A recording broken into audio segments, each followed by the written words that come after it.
तो पिछले वीडियो में गुड मॉर्निंग स्टूडेंट्स, आज हम लोग अधिगम के गौर नियम की चर्चा करेंगे। तो पिछले वीडियो में आप लोगों ने अधिगम के मुख्य नियमों, ये मुख्य नियम जो तैयारी का नियम, अभ्यास का नियम, प्रभाव का नियम, थार्नडाइक के सिद्धांत से तीनों नियम बने हैं, इसका अध्ययन किया था। आज हम लोग थार्नडाइक के गौर नियम का अध्ययन करेंगे। तो पहला है गौर नियम में बहु प्रतिक्रिया का नियम। इस नियम के अनुसार नई परिस्थिति में प्राणी तब तक एक के बाद एक अनुक्रियाएं करता रहता है जब तक उसे वांछित सफलता नहीं मिल जाती है। तो बहु प्रतिक्रिया, जैसे बिल्ली को जब पिंजरे में बंद किया गया था तो एक के बाद कभी ऊपर कभी नीचे, कभी इधर कभी उधर, ट्रू एंड फ्रो गति करते हुए उछल कूद करती थी, पूरा पिंजरे में तहलका मचा दी थी निकलने के लिए और अपने लक्ष्य भोजन को प्राप्त करने के लिए जो बाहर मछली का टुकड़ा प्लेट में रखा गया था। तो ये इसने बहु प्रतिक्रिया का नियम किया। तो आप समझिए, इस नियम के अनुसार नई परिस्थिति में, क्योंकि बिल्ली बाहर रहती थी, उसे पिंजरे में पुजल बॉक्स, जिसे उलझन बॉक्स हिंदी में कहते हैं, उसमें बंद किया गया था। तो उसे उलझन महसूस हुआ और वो नई नई प्रतिक्रियाएं किया, उछल कूद किया, लोहे की सलाखों को तोड़ने का प्रयास किया, लेकिन उसे वांछित सफलता नहीं मिल सकी। दूसरा है मनोवृत्ति का नियम। मनोवृत्ति, इस नियम के अनुसार सीखने की मनोवृत्ति, सीखने की प्रक्रिया व्यक्ति के समग्र दृष्टिकोण, व्यू या मनोवृत्ति से निर्देशित होती है। प्राणी उसी कार्य को अच्छे ढंग से करता है जिसे करने की उसकी मनोवृत्ति होती है। और निद्रा, थकावट, आकांक्षाएं, भावनाएं आदि सभी हमारी मनोवृत्ति को प्रभावित करती हैं। नींद, थकावट, इच्छाएं और भावनाएं आदि हमारी सभी जो है क्रियाएं मनोवृत्ति को, मन को अर्थात मस्तिष्क को प्रभावित करती हैं। जैसे मूर्ति को देखकर हिंदू हाथ जोड़ लेते हैं, मूर्ति के सामने मस्तक टेककर संतुष्ट होते हैं। मूर्ति को चोट पहुंचने से उन्हें भी चोट पहुंचती है। जैसे हिंदू धर्म में हम लोग मूर्ति पूजा करते हैं, कहीं मंदिर में मूर्ति को देखते हैं तो हाथ जोड़ लेते हैं या मस्तक टेक लेते हैं, या मूर्ति के टूट जाने पर या चोरी हो जाने पर हम भी दुखी हो जाते हैं। तो ये हमारी मनोवृत्ति है। जैसे नींद है, थकावट है, भावनाएं हैं, इच्छाएं हैं, तो ये सब हमारी, जैसे हमारी नींद पूरी नहीं होगी तो हमारी मनोवृत्ति ठीक नहीं होगी सीखने के लिए। हमारी इच्छाएं अगर पॉजिटिव नहीं होंगी तो हम ठीक से सीख नहीं पाएंगे। उसी प्रकार से हमारी भावनाएं सीखने के प्रति सकारात्मक नहीं होंगी तो हम अच्छे से सीख नहीं पाएंगे। तो उसी प्रकार से मूर्ति का उदाहरण दिया गया। फिर नेक्स्ट हम देखते हैं आंशिक क्रिया का नियम। तीसरा है गौर नियम में आंशिक क्रिया का नियम। इस नियम का अनुसरण करके हम जिस कार्य को करना चाहते हैं उसे छोटे छोटे अंशों में या अंगों में विभाजित कर लेते हैं। हम उन छोटे छोटे अंगों को शीघ्रता और सुगमता से करके संपूर्ण कार्य को पूरा करते हैं। शिक्षक अपनी विषय सामग्री को छोटे छोटे खंडों में बांटकर छात्रों के समक्ष प्रस्तुत करता है। जैसे आपका सिलेबस ही है, सिलेबस उसको यूनिट वाइज खंडों में बांट दिया गया है विश्वविद्यालय द्वारा, जिससे अंश कहते हैं। तो जिससे शिक्षक को पढ़ाने में सुविधा रहे। पहले ऐसा नहीं था, पहले डायरेक्ट ऐसे दे दिया जाता था पूरा चैप्टर। अब कई यूनिट्स में बांटकर 3-4 चैप्टर्स को मिलाकर यूनिट में बांट देते हैं और जिससे शिक्षक को पढ़ाने में दिक्कत ना हो। खंड खंड में बांटकर अंशों में विभाजित करके कर दिया है। चौथा है आत्मीकरण, छोटे छोटे मतलब अंशों में विभाजित करके आंशिक क्रिया करनी, छोटे छोटे अंशों में या चौथा है आत्मीकरण का नियम। इस नियम का अभिप्राय यह है कि जो भी नया ज्ञान प्राप्त करते हैं उसका आत्मीकरण कर लेते हैं या उससे आत्मसात कर लेते हैं, अर्थात ग्रहण कर लेते हैं मन में और आत्मा में। यही कारण है कि जब शिक्षक बालक को कोई नई बात सिखाता है तब उसका पहले सीखी हुई बात से संबंध स्थापित कर देता है। तो यही कारण है कि बालक जब हम बच्चों को कोई नई बात या नए चैप्टर सिखाते हैं तो पहले हम पूर्व अध्याय में पढ़ाए हुए पाठ से 2-4 प्रश्न पूछते हैं। जैसे अगर कक्षा 6 का विद्यार्थी कक्षा 7 में पढ़ने आता है तो उससे हम लोग 4-6-10 प्रश्न पहले पूछा जाता है। पूर्व ज्ञान उसे है कितना है तो उसके मूल्यांकन हो जाता है, इसने क्या है आत्मसात कितना किया है, कितना ग्रहण किया है ज्ञान को। उसी प्रकार से जब हम आज कोरोना काल चल रहा है तो यहाँ एडमिशन होता है तो कुछ उससे पूछा जाता है प्रश्न, जैसे BA या BSc या MA MSc में एडमिशन होते समय उसके पूर्व ज्ञान के आधार पर उससे कुछ वाइवा इंटरव्यू या आप कह लीजिए मौखिक प्रश्न पूछा जाता है। उस प्रश्न के आधार पर उसका एडमिशन करना इस महाविद्यालय में होता है और विद्यालयों में भी इसका अनुसरण करते हैं। तो इस प्रकार ये आत्मीकरण का नियम का उदाहरण आपने देखा। पांचवा है साहचर्यात्मक रूपांतरण का नियम। इस नियम का अभिप्राय यह है कि पहले कभी की गई क्रिया को उसी के समान दूसरी परिस्थिति में उसी प्रकार करना। इसमें क्रिया का स्वरूप तो वही रहता है पर परिस्थिति में परिवर्तन हो जाता है।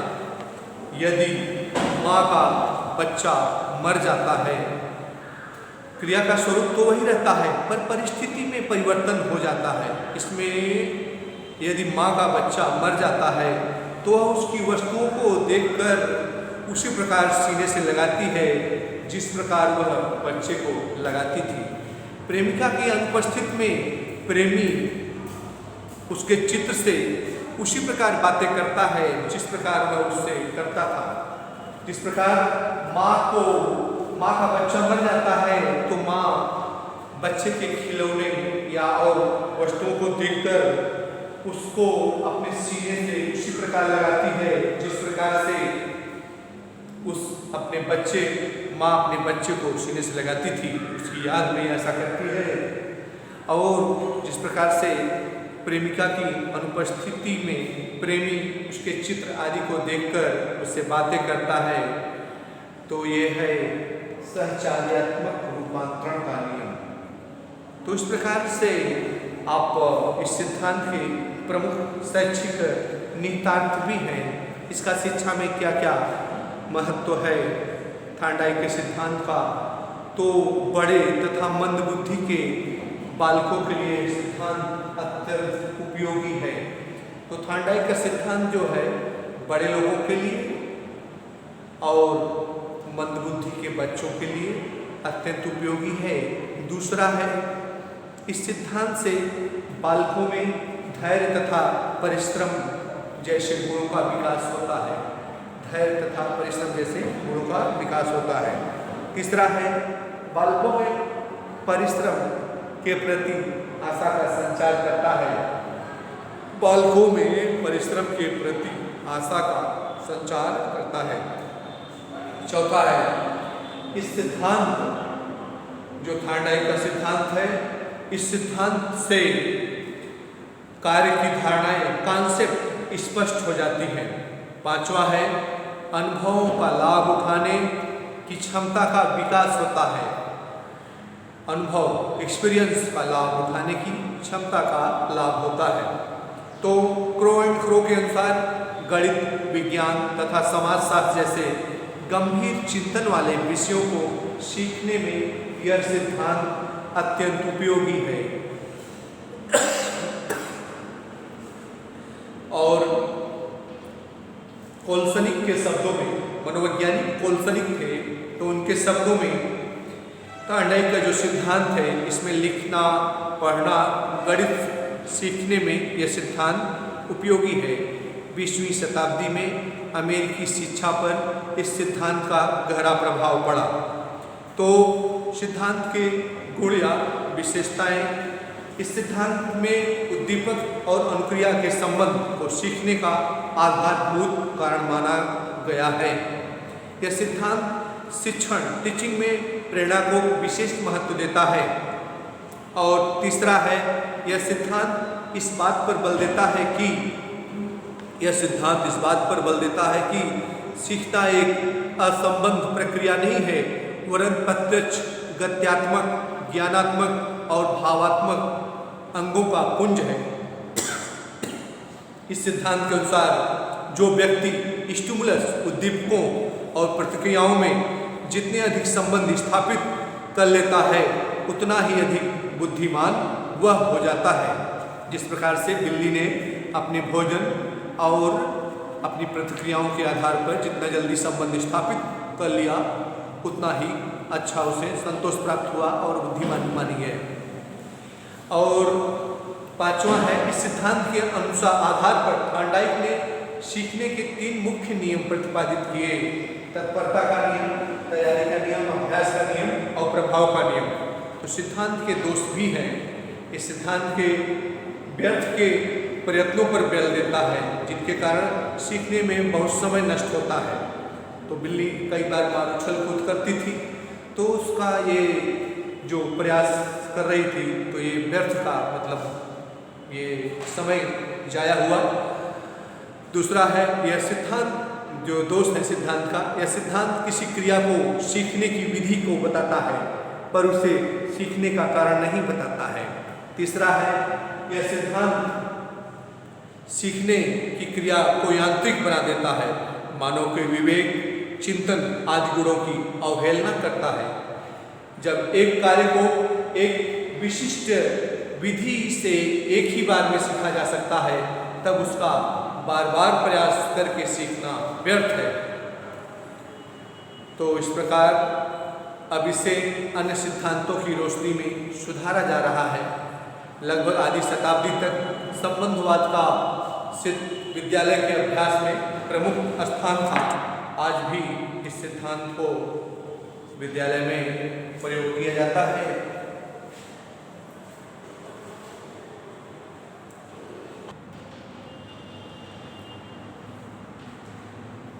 नेक्स्ट सिद्धांत हम स्किनर का क्रिया प्रसूत सिद्धांत का अध्ययन करेंगे। दूसरा है, पहला था थॉर्नडाइक है, दूसरा है स्किनर का क्रिया प्रसूत सिद्धांत। तो स्किनर ये अमेरिका के मनोवैज्ञानिक थे। इनका पूरा नाम B.F. स्किनर था। इन्होंने 1938 में सिद्धांत की खोज की, जिसका इन्हीं के नाम से स्किनर का क्रिया प्रसूत सिद्धांत नाम दिया गया। तो उत्तेजक अनुक्रिया सिद्धांतों में B.F. स्किनर का महत्वपूर्ण सिद्धांत है स्टिमुलस रिस्पॉन्स में,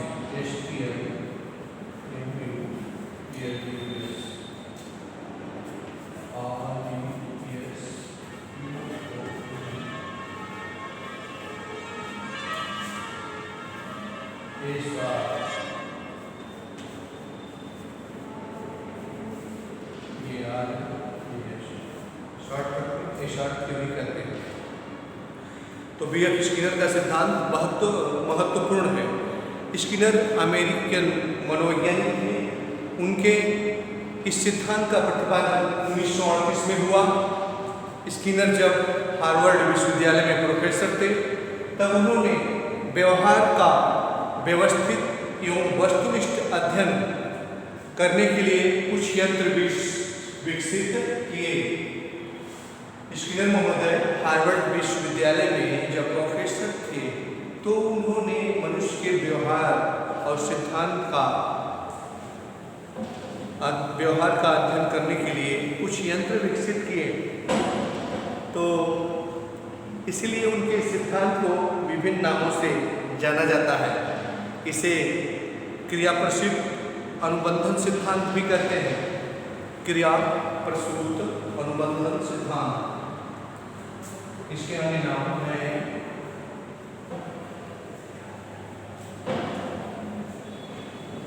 क्रिया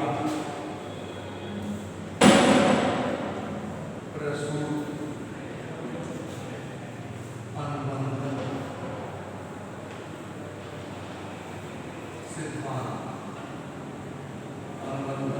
सिद्धांत। क्रिया प्रसूत अनुबंधन सिद्धांत और भी नाम है तो कार्यात्मक अनुबंध सिद्धांत, नैमित्तिक अनुबंधन सिद्धांत, सक्रिय अनुकूलित अनुक्रिया सिद्धांत, सक्रिय अनुकूलित अनुक्रिया सिद्धांत आदि। स्किनर एक व्यवहारवादी थे, इसलिए उन्होंने चूहे और कबूतरों की सहज क्रियाओं पर अनेक प्रयोग किए। स्किनर का यह सिद्धांत क्रिया प्रसूत अनुबंधन के नाम से अधिक जाना जाता है, क्योंकि यह कुछ क्रियाओं पर आधारित होता है जो किसी व्यक्ति को करने होते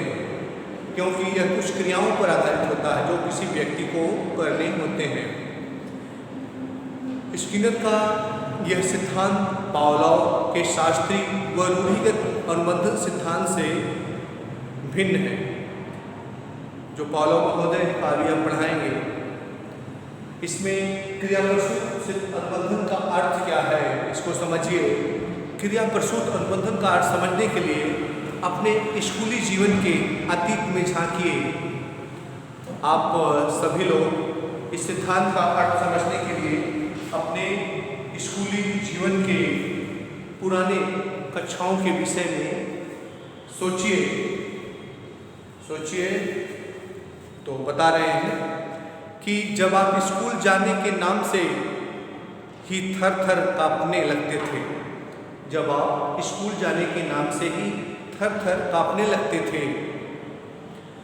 और स्कूल में बिल्कुल मन नहीं लगता था, मम्मी पापा भाई बहन को याद करके रोना आता था, अध्यापक के पुचकारने या कुछ खाना देने पर चुप हो जाते थे, फिर रोने लगते थे, चुप हो जाते थे, या फिर यही क्रम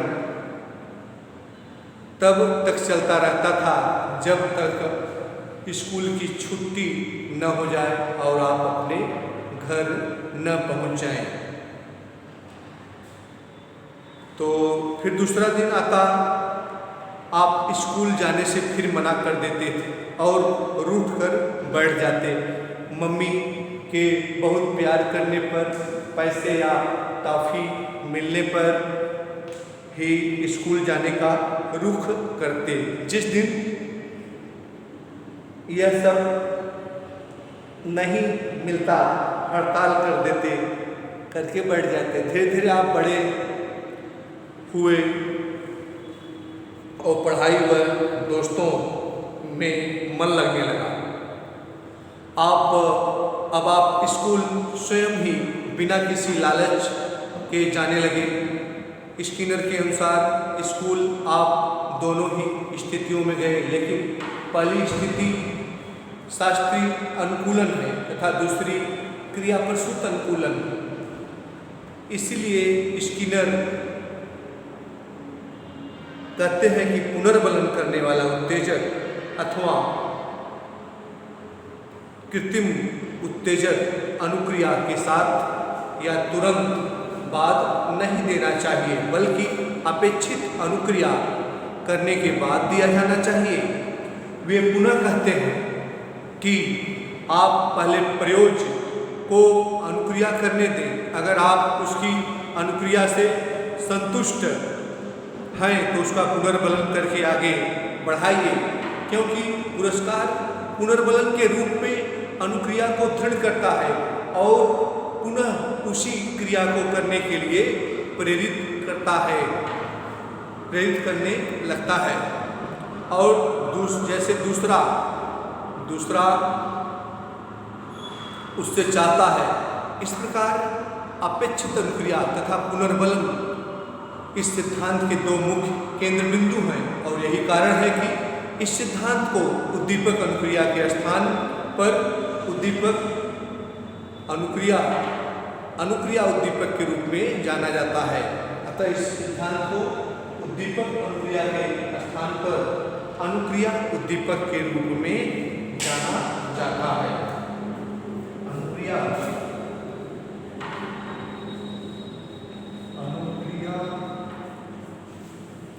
उद्दीपक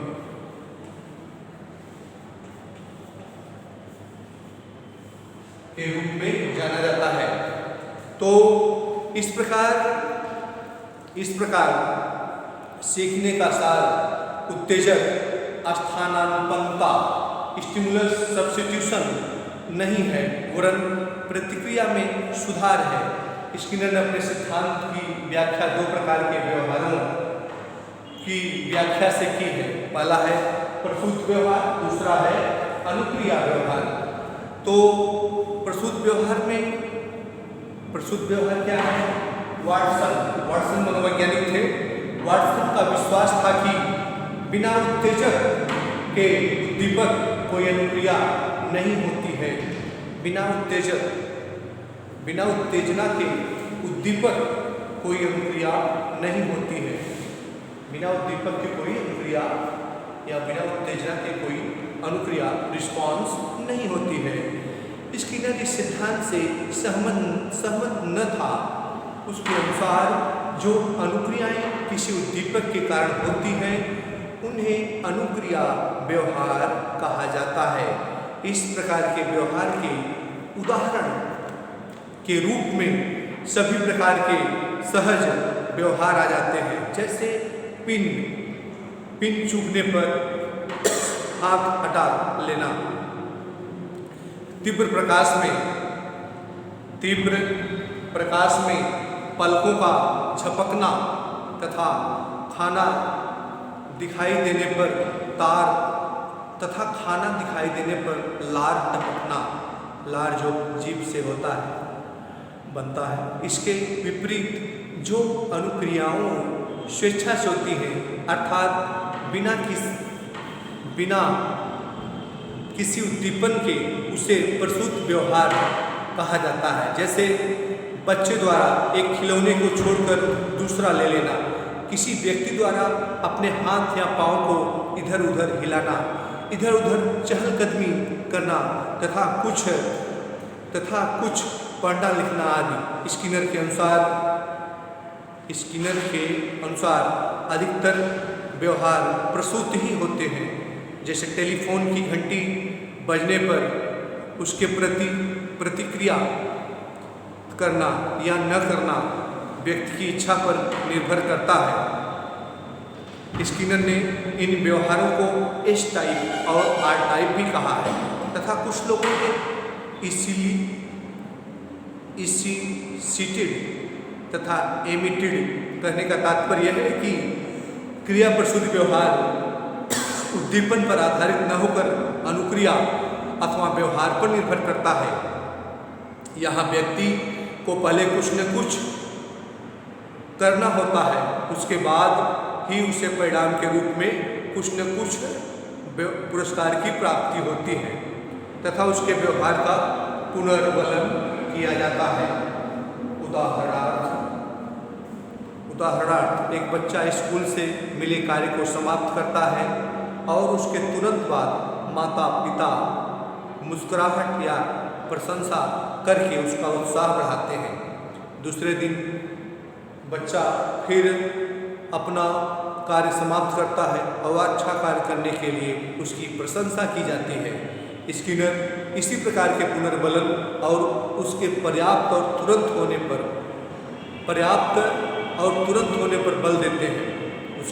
उनके अनुसार आज का शिक्षक छात्रों को वांछनीय कार्यों और तुरंत होने पर बल देते हैं। उनके अनुसार आज का शिक्षक छात्रों को तुरंत व पर्याप्त रूप से पुनर्बलन नहीं कर पाता, जो प्रभावशाली शिक्षण की एक कमी है। सक्रिय व्यवहार स्वेच्छा से होता है, किसी उत्तेजक के नियंत्रण में नहीं होता। दूसरा है अनुक्रिया व्यवहार, responsive behaviour.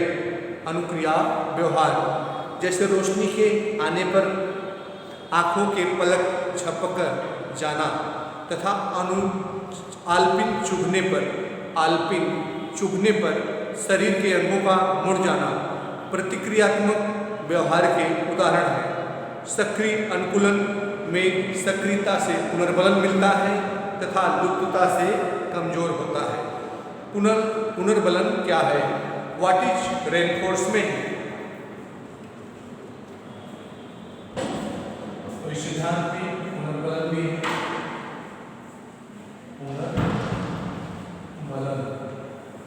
What is reinforcement? English में रेनफोर्समेंट कहते हैं। तो पुनर्बलन का तात्पर्य है किसी अनुक्रिया के बार बार दोहराने की संभावना का बढ़ना। W.F. हिल के अनुसार पुनर्बलन अनुक्रिया का परिणाम है जिससे भविष्य में उस अनुक्रिया के होने की संभावना बढ़ती है। क्रियाप्रसिद्ध व्यवहार को बल प्रदान करके वांछनीय व्यवहार करने में पुनर्बलन द्वारा भरपूर सहायता मिलती है। व्यवहार अथवा अनुक्रिया के घटित होने पर उसका पुनर्बलन करने का तात्पर्य इस प्रकार के आयोजन से है जिसके द्वारा उस प्रकार की अनुक्रिया अथवा व्यवहार के पुनः घटित होने पर संभावना बढ़ जाए। अनुक्रिया अथवा व्यवहार को हम दो प्रकार के पुनर्बलन कर सकते हैं। पुनर्बलन दो प्रकार का होता है, धनात्मक और ऋणात्मक। तो ये दो प्रकार का पुनर्बलन, धनात्मक पुनर्बलन,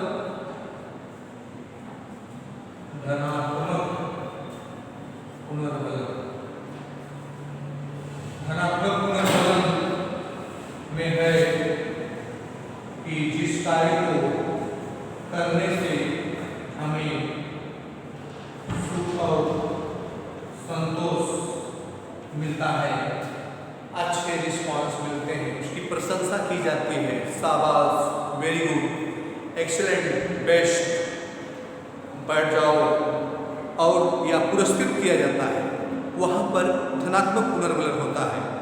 ऋणात्मक पुनर्बलन में बालक के कार्यों की प्रशंसा नहीं की जाती, उसे निगेटिव रेनफोर्समेंट दिया जाता है। जैसे उसे कहा जाता है bad habit, keep silent, don't worry, you are idiot आदि ऐसे शब्दों का इस्तेमाल किया जाता है। तो वहाँ पर उसे निगेटिव रेनफोर्समेंट मिलता है। और डांटना, बिजली के करंट का झटका छुआना, ये सब डरावनी आघातें। तो जैसे ये वे उत्तेजक हैं जो परिस्थिति से जुड़ने, धनात्मक पुनर्बलन वे उत्तेजक हैं जो परिस्थिति से जुड़ने पर सक्रिय अनुक्रिया की संभावना को बढ़ा देते हैं। जैसे भोजन, पानी, लैंगिक संपर्क, धन दौलत, मान सम्मान, प्रशंसा एवं सामाजिक मान्यता आदि की प्राप्ति होती है। धनात्मक पुनर्बलन में पुरस्कार मिलता है बालक को उसके अच्छे कार्यों के लिए, ये धनात्मक पुनर्बलन का उदाहरण है। और उसे जैसे अनुक्रिया की संभावना बढ़ जाती है, भोजन, पानी, लैंगिक संपर्क, धन दौलत, मान सम्मान, प्रशंसा, सामाजिक मान्यता आदि की प्राप्ति होती है। दूसरा है ऋणात्मक पुनर्बलन। यह वह उत्तेजक है जिसे परिस्थिति से हटा लेने पर सक्रिय अनुक्रिया की संभावना को बल मिलता है। जैसे बिजली की आघात में झटके देना, डरावनी आवाज, अपमान, डांट फटकार, तीव्र स्वर, चमकीली, तेज रोशनी, तेज गर्मी तथा ठंड आदि से बचना। बिजली का धक्का चूहे के लिए ऋणात्मक पुनर्बलन का कार्य करता है, क्योंकि धक्का लगने से उसे कष्ट होता है और वह उचित रास्ता अपनाने को बाध्य होता है।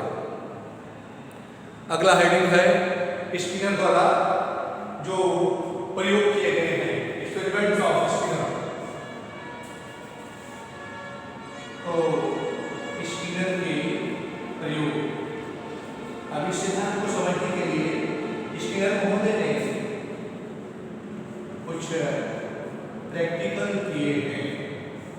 तो स्किनर प्रयोग का पहला प्रैक्टिकल है एक्सपेरिमेंट। स्किनर द्वारा बनाया गया बॉक्स अंधकार युक्त एवं शब्द विहीन है। इस बॉक्स में भूखे चूहे को ग्रिल युक्त सकरे रास्ते से गुजरकर लक्ष्य तक पहुंचना है।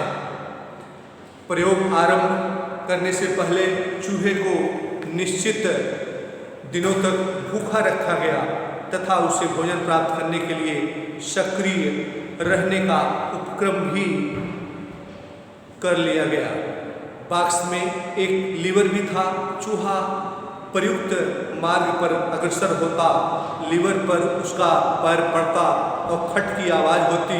लीवर पर पैर पड़ते ही प्रकाशयुक्त बल्ब जलता तथा खट की आवाज़ होने के साथ उसे प्याले में रखा कुछ खाना प्राप्त हो जाता। चूहा इधर उधर आश्चर्य से दौड़ता है। प्रथम बार उसे खाना नहीं दिखाई दिया। चूहा अपनी गतिविधियों को जारी रखता है। कुछ समय पश्चात अथवा देर से चूहा भोजन को देखता है, उसे खा लेता है। चूहा इन्हीं गतिविधियों को जारी रखता है। वह लीवर को पुनः दबाता है। इस बार भी खट की आवाज़ के साथ भोजन उसकी प्याली में आ गिरता है। आगे के प्रयासों में चूहा कौन है? Why are you disturbing me? Whatever.